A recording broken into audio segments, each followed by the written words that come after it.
Hey everyone, I've had some people reach out to me and ask what my thoughts were on today. Those of you that have known me for any length of time know that I'm a huge history buff and I love the United States of America. And let me just tell you right now, I've been at tears today. My heart is grieved to the core at what I'm seeing happening in our nation's capital. This whole past year has been tough. You know, seeing the divisiveness and the anger and the frustration from all different sides. The polarization of our country. This has been a very, very, very tough time for a lot of people, and for me. It breaks my heart that so many Americans hate each other. I want to just say a couple things. I have tried very, very hard, especially the last several years, to not be partisan. And when I address anything that's political, I've tried to do so in a way that provokes thought and reflection, and to sort of, you know, as opposed to trying to connect all the dots for people. And I'm a pastor, and I want everyone that's in the church that I'm honored to serve, I want them to know that whether they're Republican or Democrat, whether they voted for Donald Trump or voted for Joe Biden, or whether they voted for in 2016 for Donald Trump or Hillary Clinton or even before that, whatever, I want everyone to know when they come to the Only Baptist Church that I love them and they're welcome here, regardless of their political views. Because I don't believe God is either a Republican or Democrat. I don't believe Jesus is either a Republican or Democrat. And my ultimate allegiance is to Jesus and with the kingdom of God. And so I've tried to convey that and not be partisan and to be again, just to try to be a voice of reason and a voice of wisdom. Obviously, I'm a work in progress and I fall short at times. So, I'm human, but that's what I've tried to do. But today I want to offer this, and I'll make this short, and I hope you just take this for what it's worth. But first of all, I think right now, all people of faith right now need to pray. And if you're not a person of faith, I just want to humbly offer this to you. When you remove God from a situation, you get chaos. Because, and we're seeing this in the country, our official motto is "In God We Trust," but we're not acting like a country that trusts in God. We've become obsessed about politics because we're putting our trust in other people, and the most efficient way, quote unquote, that people organize to do things is via governments.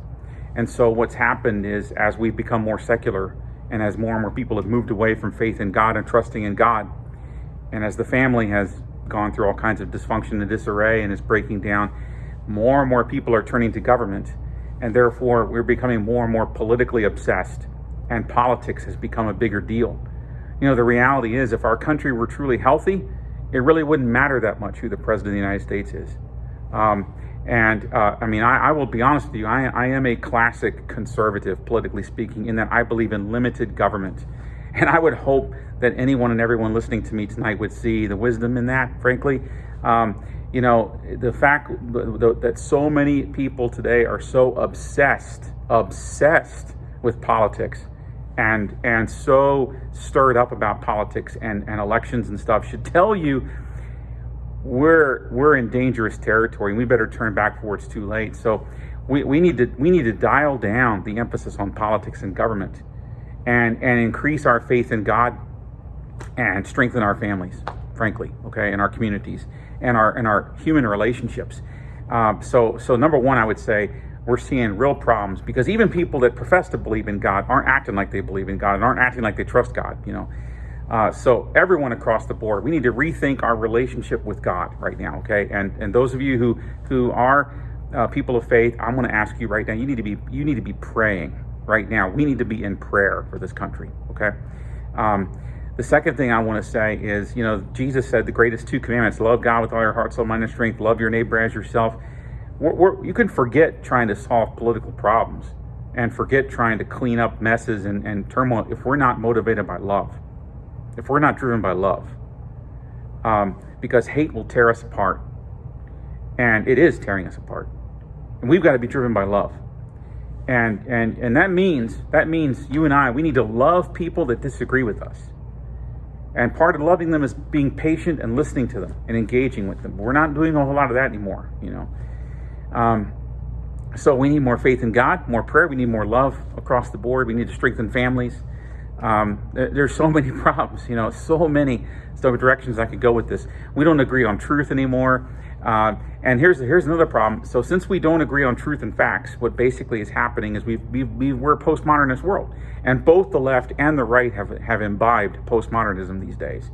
And I will tell you, I think postmodernism is from the pit of hell. Okay? I'm sorry, I love you, but if you're a postmodernist, you're either ignorant or stupid or downright you've given yourself over to evil. Okay, I love you, but I'm just being real. Okay, postmodernism is horrid, and it is part of the mess that's destroying this country and our society right now. But anyway, we've all imbibed postmodernism. And basically what that means is that people now believe truth is based on their own perspective and their own narrative, and they've all retreated into their own thought bubbles and their own echo chambers, and everyone has their own sources for news and information, and their own sources for who they're going to trust.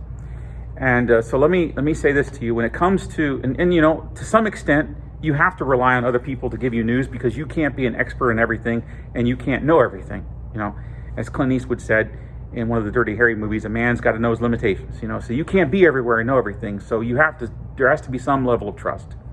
But the Bible tells us that we're to test everything, test truth claims. And we don't do a whole lot of good at that. We're either stubborn or cynical or too gullible, when it comes to truth claims, or we buy into the extreme modernism, or we go down the cesspool of postmodernism. But you need to be able to test truth claims. And so part of that is knowing who to listen to, knowing who to trust. And here's key.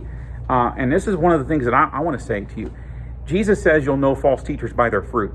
And so when it comes to who do you trust and who do you listen to, I want to ask you a question. When you look at a person and you assess their life and their reputation, and you see the what surrounds them, you need to ask yourself, is this the kind of person that can give me wisdom and knowledge that's going to help me in my life? Is this the kind of person that I'd be willing to hire? Is this the kind of person that I would trust with the country? And basically, as voters, that's what we're doing, right? We're hiring leaders to represent us and lead us in Washington, in at least two of the branches of government. And then those branches then pick the members of the other branch, the judiciary. But we're hiring people, right, to do our work. And when I'm an employer, and I've interviewed candidates for jobs, and I understand the whole hiring thing, and we're just not doing a very good job of this. And I think we need to kind of have that hiring mentality when it comes to news sources, and who do we trust, and what politicians do we listen to, and what news networks or whatever do we trust, and we don't do a very good job filtering things out. And so, but one of the filters that I use is does this person strike me as trustworthy, as worthy of my trust? In other words, is this person competent? Is this person logically coherent? Does this person understand truth? Does this person make sense? Is this person honest? Is this person and if the person doesn't pass those tests, if I see consistent incoherence and consistent dishonesty and a complete lack of logic, then even if that person might agree with me on some policies, and even if I am not going to fully trust that person, and I certainly am not going to make that person an idol in my life. And by the way, that's another problem. When we remove God, even if and some people at least have the honesty and the integrity to admit that they don't believe in God. Other people say they believe in God, but then they make idols of politicians and human beings. And I am sick and tired of the idolatry that's taking place in our country right now, where we're making politicians and presidents idols and worshiping them as if they are infallible. There's only one person who's infallible, and he walked this earth 2,000 years ago. So, when it comes to who I listen to, I want to listen to someone that's competent, has some character, is coherent, makes sense, is trustworthy. And I'm going to look at that person's life, and I'm going to see, do I see a kind of life that I would like? Is this the kind of life that I would like to live? Is this something that I could recommend to my children as a role model? And one of the key tests in the Bible when it comes to who you listen to is this person driven by love? And And I want to tell you right now, when I see a lot, and this is on the left and the right, when I see a lot of political figures and justice movements and academic theories out there and stuff like that, I don't see a lot of love. I see hate, anger, distrust, revenge, going to get back, strike back, I see violence. And we are in deep trouble as a nation right now. So I realize I'm being a little bit more blunt, and you can probably read between the lines and tell who I'm not putting my trust in. And you can probably read between the lines and get an idea of where I'm at. But I'll just say one last thing. Right now, I don't put my hope and trust in either political party or in any of the politicians up there, but I will grant some are much worse than others. The Bible says death and life are in the power of the tongue. We saw that today. So, again, I hope I don't lose any friends. I don't want to, but you know what? I care more about pleasing God than I do about pleasing people. So, I hope that you will just, even if you don't listen to me, whatever, seek the face of God right now. America needs God. We need God. That's most important. Seek the face of God, okay? But again, whether you agree with me or not, whether you see things the way I do or not, maybe I'm wrong. I'm not infallible. I know I need God. I hope you do too. So, but whether you agree with me or not, I want you to know I love you. And I love this country. I do. And my heart weeps for it. And, I love this country, and I love my fellow Americans, including my fellow Americans who don't agree with me.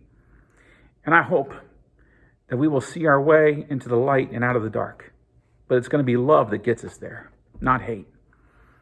God bless you.